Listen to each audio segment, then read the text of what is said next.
His Excellency, the Deputy Prime Minister of Italy and Minister of Foreign Affairs, Mr. Tajani, Her Excellency, Mrs. Bernini, Minister of University and Research, His Excellency, the Minister of Foreign Affairs of Israel, Mr. Saar, distinguished guest. I am proud and honored to have you here to host you at the port of Ashdod, the main port in Israel and the only port owned by the State of Israel.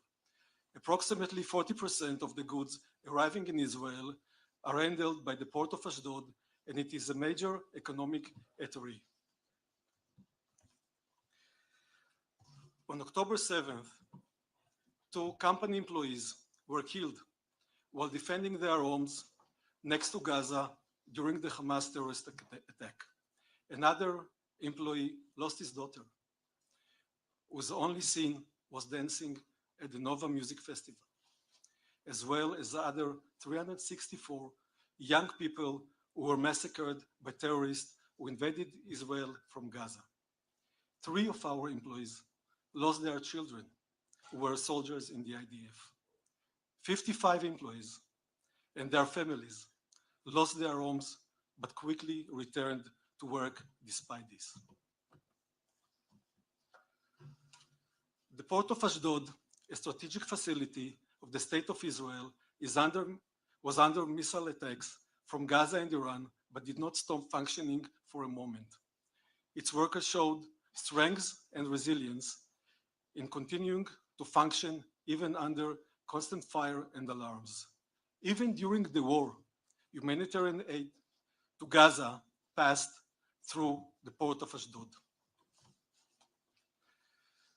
The Ashdod Port Company has maintained and will continue to maintain the policy of the Israeli government supporting and assisting in achieving the goals of the State of Israel, including the transfer of humanitarian aid from foreign countries to Gaza.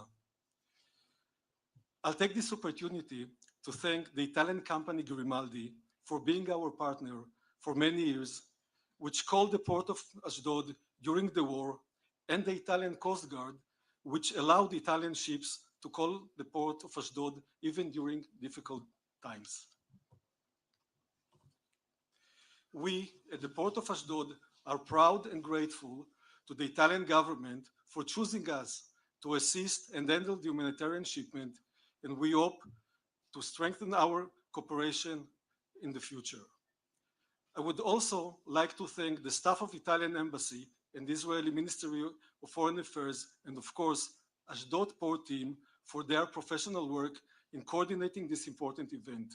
Your commitment helped make this meeting a reality, and we are greatly appreciate and our fruitful cooperation between us. Thank you all.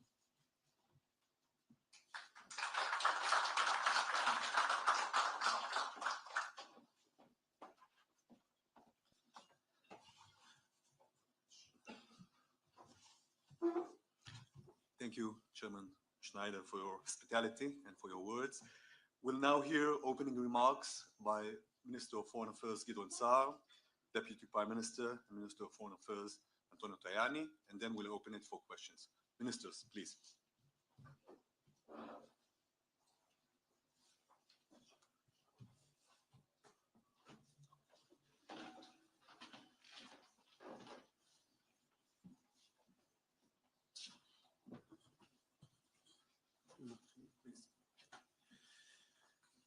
my friend, Italian Deputy Prime Minister and Minister of Foreign Affairs, Antonio Tajani. It's always good to be with you, and it's always good to see you in Israel. I want to thank the chairman of Ashdod Port, Shaul Schneider, and to thank Ashdod Port for its hospitality. It is our third meeting and your second visit to Israel since the ceasefire. You are a friend of Israel. You are always, always welcome here. Mr. Deputy Prime Minister, Israel and Italy are today pillars of stability and strength. Italy is a leader in Europe and on the international stage. Israel is a powerhouse in the dangerous and unstable Middle East. After Hamas committed the October 7th massacre, Israel set three objectives. One, dismantling Hamas military and governing capabilities. Second, securing the release of all of our hostages. Three, removing the threat from Gaza to our citizens. War is not an aim in itself, but we will not compromise on our objectives. Hamas leaders have repeatedly declared their intent to carry out more October 7th style attacks against Israel. They are committed to their idea of eliminating the Jewish state. Israel will not accept Hamas rule in Gaza. As long as Hamas is in power, there will be no peace, no security, and no stability in this region. Israel is committed to facilitating humanitarian aid to Gaza in accordance with international law and the framework for the release of the hostages. And everyone can see that we are fulfilling our commitments according to this framework.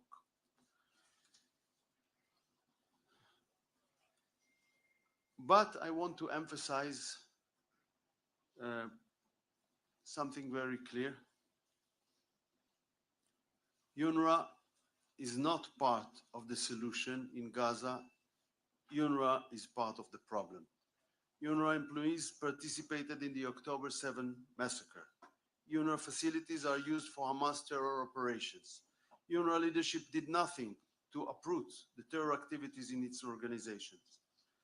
Israeli British hostage Emily Damari was held in UNRWA facilities. It is unbelievable. While some have called for Israel to help UNRWA, they misunderstand the Israeli people.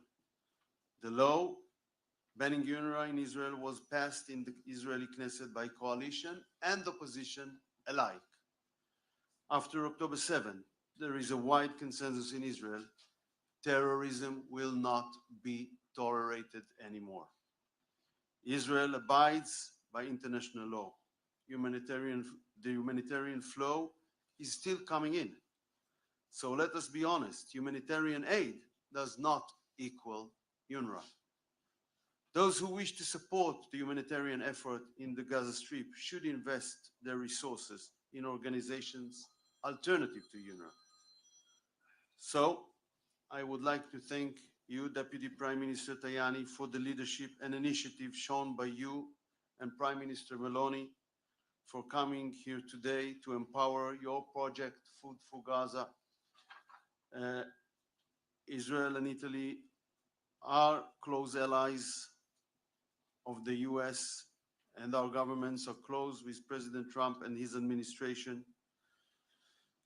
Today, I believe it is important to listen carefully to new ideas that have been proposed and to think outside the box. Gaza is a failed experiment. It failed under Egyptian sovereignty. It failed when handed to the Palestinian Authority under the Oslo Accords. Ever since we saw terrorism in a rise. It has certainly failed under Hamas regime. Gaza in its current state has no future. We must try to find a different solution. We must take a new approach. We have an opportunity today to try to build a better future for ourselves and for the entire Middle East. My friend Minister Tajani, we appreciate you coming out here today, and we praise Italy's positive engagement. Grazie mille. Thank you. Prime Minister. Deputy Prime Minister, please. Thank you very much, Gideon. Thank you, President, for hosting us this very important port in the Middle East. I am very pleased to be in Israel today, in this port, with my friend, the Minister Gideon Saar. This is the third time we met in less than a month, and we will continue to work together to build an ever stronger and constructive dialogue between Italy and Israel. We are proud to be friends of Israel and friends of people of Israel. With my visit, I want to reaffirm Italy's commitment to peace, dialogue, and concrete assistance to build a future of hope and stability in the Middle East.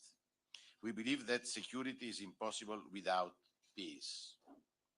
The ceasefire in Gaza is a political turning point for the entire region. Now is key to implement all three phases of the agreement and to reach a permanent cessation of the hostilities. We will continue to work with Israel and with our regional partners to consolidate dialogue and stability with the diplomacy. Now is the time to work for the future. There are many ideas. The position of Italy is very clear. For the future, we believe in a region with two people, two states, but today it's impossible for us to recognize Palestine because we don't have Palestine. For this, we need to work for the future. Our commitment to a future of stability in the region is very concrete. We decided to deploy the Italian Carabinieri to the Rafah crossing point as part of the urban mission. Israel, the Palestinian National Authority, and Egypt know that they can fully count on them. Since the 7th of October, we have allocated 18 million euro for humanitarian aid in support of the civilian population of the Strip, who is paying a heavy price for the terrorist insanity of Hamas. For us, it's impossible to talk with Hamas. It's not our interlocutor. Hamas out of Gaza is a solution if you want to build peace in this part of the world. I would like to thank once again the Israeli government for the strong support to the initiative Food for Gaza from the very beginning. The fact that 15 trucks and other materials arrived here today is a very important signal. And we want to work for distribution of the goods without Hamas, directly to the civil population, thanks to the World Food Program. Our position is very clear. In Palestine, we are working only with World Food Program.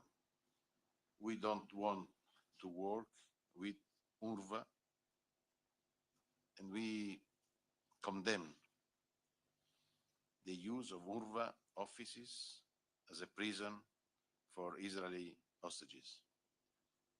For this, it's impossible for us to cooperate in Palestine with UNRWA. We are working hard with the World Food Program. It's part of the United Nations. The goal is to help the civil population. We are doing it through World Food Program. For this, I want to thank also this United Nations organization for helping us and for helping the civil population. We want to do more. Probably we will change the name of our strategy. Probably the name will be Italy for Gaza.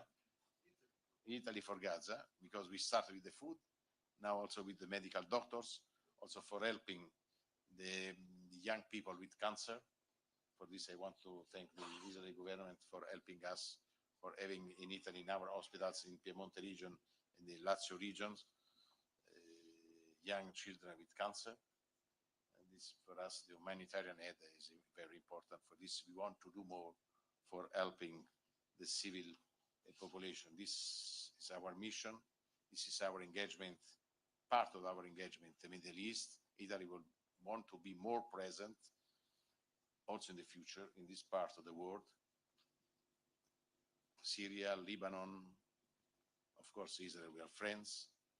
In Palestine, also we want to protect our trade. As you know, the trade is 40%, 40% of our GDP, and the Red Sea is crucial for our economy. For this, we will move on with Aspides mission for the protection of Italian vessels, because the Red Sea is, as I said, is crucial for increasing our trade in the world. For this, the stability of this region is crucial also for having stability in all the Mediterranean Sea. Today is a symmetry of young migrants coming from everywhere. We want to transform this sea in sea of peace, trade, and growth. Prime Minister, question, please. Yes, please. BBC, just to start, there's a lot more aid coming into Gaza after the ceasefire. How important is it for you that the second phase of the ceasefire happens, and has Mr. Trump's intervention made that more difficult? And second on that one, how are you going to make Trump's plan to remove hundreds of thousands of people from Gaza work, and will it become his working government policy? And Mr. Tajani, what do you think of the Trump ban and its impact on the humanitarian situation in Gaza? Thank you. First of all, it is important for us to implement the framework, the release of our hostages with all its phases. Of course, as I mentioned, we are committed fully to all three objectives of the war, as the Security Cabinet had defined it. So war for itself is not an ideology. If we can achieve our objectives by diplomatic means, by political means, very good. If we will not be able to do that, we will have to go back to military activities, which might be different operated, but I don't want to enter to that because, as I said, we will hold negotiations. There is also a third option that we will. One option is to reach an agreement within the framework of the first 42 days. Second option, as I mentioned, to return to military activity. Third option is, if you see you have an effective negotiations, you can make the framework of the time longer if you think there is an horizon of reaching to an agreement. So this is the theoretical options. We would like to implement, but we have a commitment. We will not. I said it previously. Hamas rule in Gaza will make, first of all, it will make the life of Palestinians residents in Gaza miserable, as it did. It will be a consistent threat for the security of our people, and it will be a source of instability to all the region, because you saw already that October 7 attack caused a regional war. So it is very important to understand that. We must change that situation. If we can change it by political means, very good. With regard to the idea presented by President Trump I spoke about it. I think it's time to bring ideas out of the box. We saw what happened to previous ideas, and we don't want to go back to suggestions and moves and plans that were failed already in the past. We must think differently. We don't have details yet, but we can talk about principles. The principles must be everyone that is ready to immigrate, wants to immigrate from his free will. It is moral to give him that option and not to put him in prison. So everything must be based on the free will of individual, and on the other hand, of a will of a state that is ready to absorb. And so if these two issues are addressed, it's moral, it's humane, it's all right. But of course, these are principles. We should check, we should see details, which countries are involved, other issues. But from the principal point of view, no one can deny that if these two principles exist, it is immoral to do such a plan. It is, on the contrary, it is very moral. I am very pragmatic. I think we are leaving the first step of the ceasefire. We need to move on to the second step. This is very, very important. This now is crucial to work for achieving this second step and then the third step. After the ceasefire, we will have peace. And when we will have peace, it's possible to talk on the future.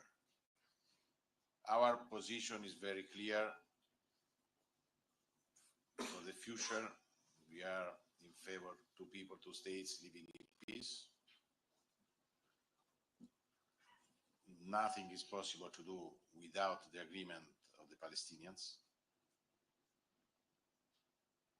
There is another problem for us, illegal immigration. For this, we need to know exactly what Trump about to do. For this, for me, it's too early to talk on this. For us, in this moment, it's crucial to back the security of Israel and to back the ceasefire for achieving peace. For this, I said, I am very pragmatic. This now, we need to work for achieving these two very important goals, not only for Israel and Palestine, but for everyone in the world, because the stability in this region is crucial for the stability in the world. Thank you. Next question, please. Yes. Other questions?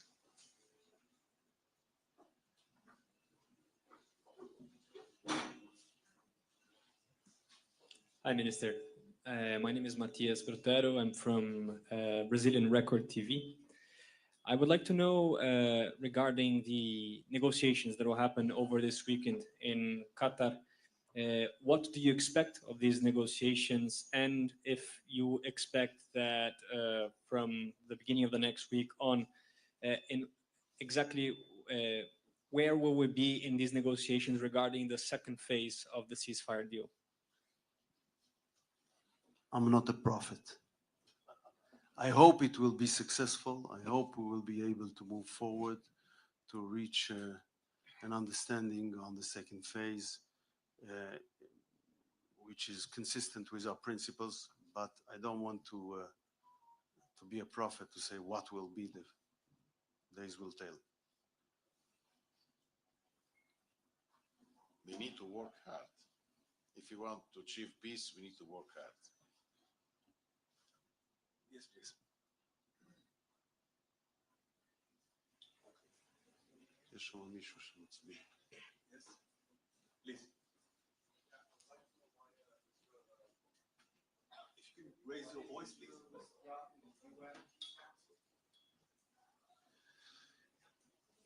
Because UN Human Rights Council acted in the most outrageous way possible, didn't dealt really with countries who are violating human rights like Iran. By the way, they had decisions on Israel more than Iran, Cuba, North Korea, and Venezuela all together. So they were biased, they were obsessive, they about Israel. You can say they were anti-Semites because they used double standards with regard to our state. So we decided not to play in this funny game anymore. I praise the courageous and just decision of President Trump, and we did equally. I want to add one more. Please. On anti-Semitism. This is very big danger also in Europe. We need to stop immediately anti-Semitism because it's crucial for Europe. We believe in human rights. We are in favor of freedom of religion.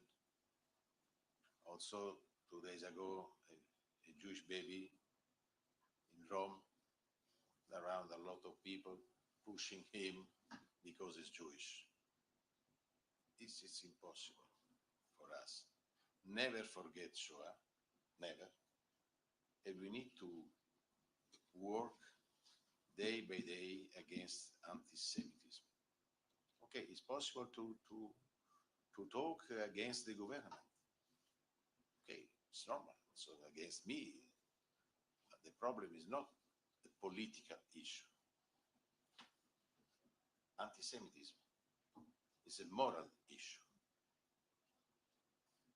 For this, we need to fight and to stop immediately at school, starting from the schools, to stop anti-Semitism.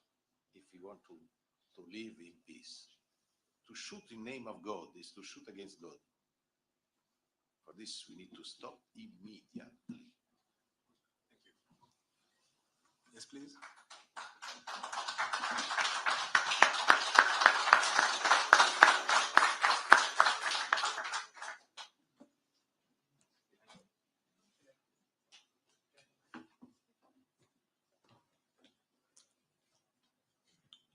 Good evening. I'm Stamos Prousalis from Reuters. I would like to ask if there is an order to the army to open ways for people to move out of Gaza.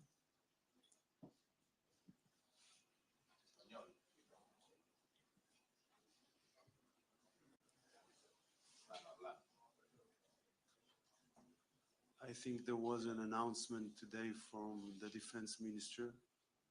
Everyone can read it, everyone can understand it. I cannot add anything to what is written there.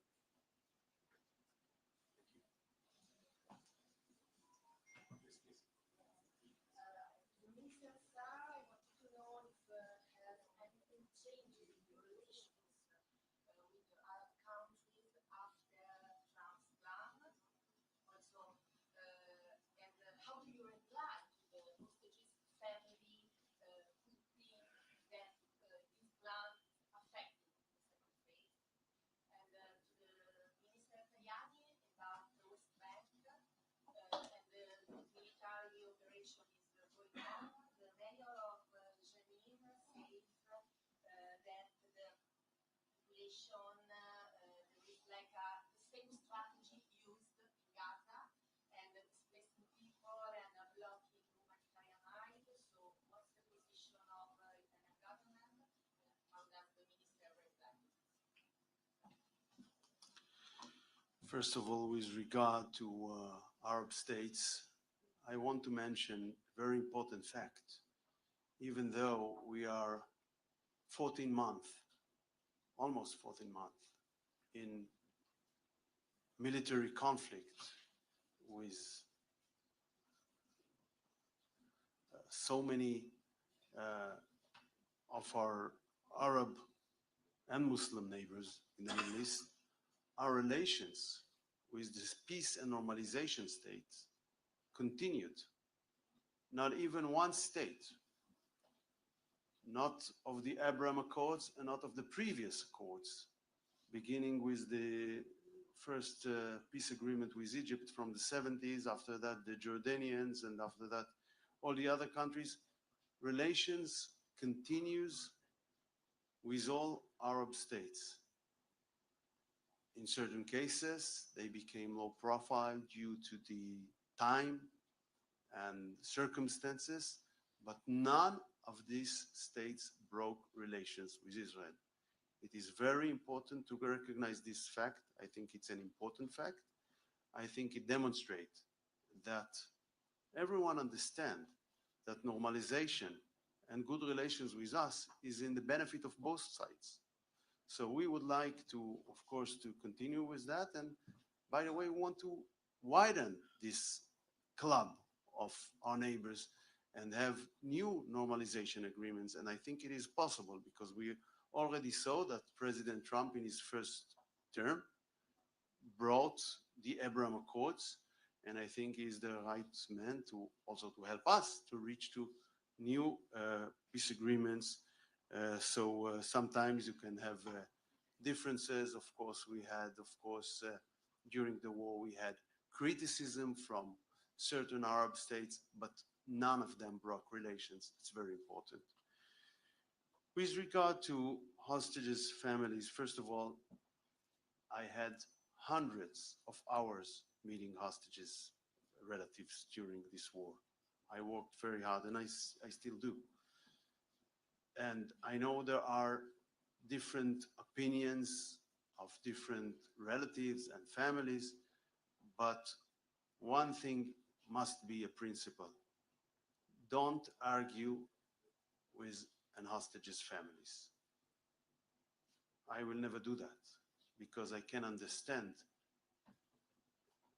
their situation, their care for their loved ones, and we must do our utmost as a government to release all the hostages. And I had the privilege to vote for both hostage deal, the first one on November 2023 that released the mothers and the children, the second this January that we are implementing right now. Tough decisions with prices.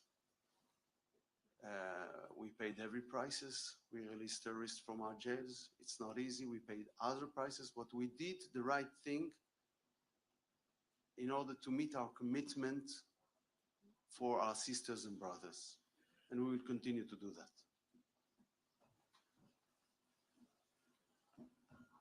Janine, it's right of Israel to protect himself,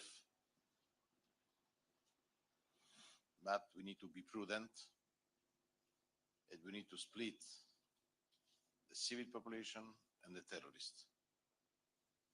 But also, it's also a crime to use the civil population for organizing terrorist attack. This is very dangerous for the civil population.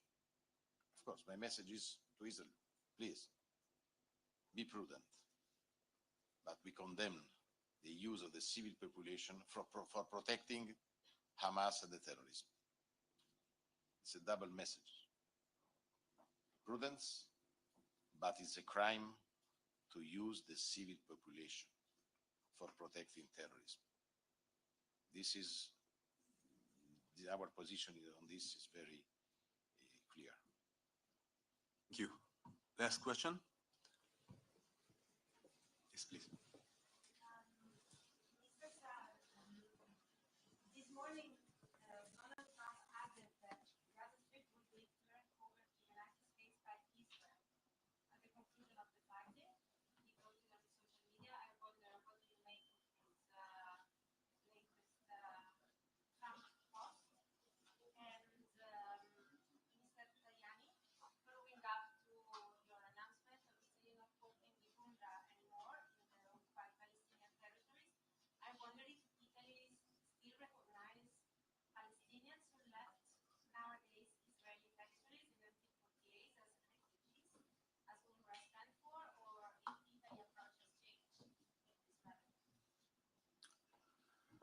First of all, I think that the US is a very good candidate to restore Gaza Strip after the war. And I think it only demonstrates a commitment for a better future in this region. And I praise Donald Trump, President of the United States, on his willingness to be engaged. Our position is every day the same. Our goal is two people, two states. But today, it's impossible for us to recognize Palestine because Palestine doesn't exist. There is West Bank and Gaza. Palestine is not a state in this moment. For this, it's impossible to recognize Palestine, because to recognize Palestine today is a negative message for peace, because it's a clear message against Israel. Our goal is to work for peace. I think, for me, we need a Palestinian state, but in the future, after the reunification of Palestine, on Urva, Italy decided to stop any financement for Urva, because Urva, with many workers of this organization, was part of the attack against the Israeli civil population the 7th of October 2023. We are working hard with the United Nations through the World Food Programme. The problem is not UNRWA or World Food Programme. The problem is to help the civil population without the intermediation of Hamas. We condemn, as I said, the use of UNRWA, of the offices, as a prison for Israel hostages. Now we are financing UNRWA for a project outside Palestine, for Palestinian people living in other countries, but not in Gaza. But I think, as I said, it's important to back the United Nations. World Food Programme is part, as UNRWA, of the United Nations. But World Food Programme is neutral. It's not fighting with Hamas, it's not fighting with Israel. It's working only for helping civil population. And this is our goal, to help the civil population, because our engagement is not a political engagement in favor of one or the other. The only one goal of Italy is to back the civil population. If we want to achieve peace, we need to calm the situation. It's not to organize the Palestinians against Israel. For this, our engagement is in favor of the United Nations. The United Nations, for us, in this moment, is the best organization for helping the civil population in Gaza. For us, is the World Food Programme. Thank you. Thank you, everyone. The press conference is now over.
you.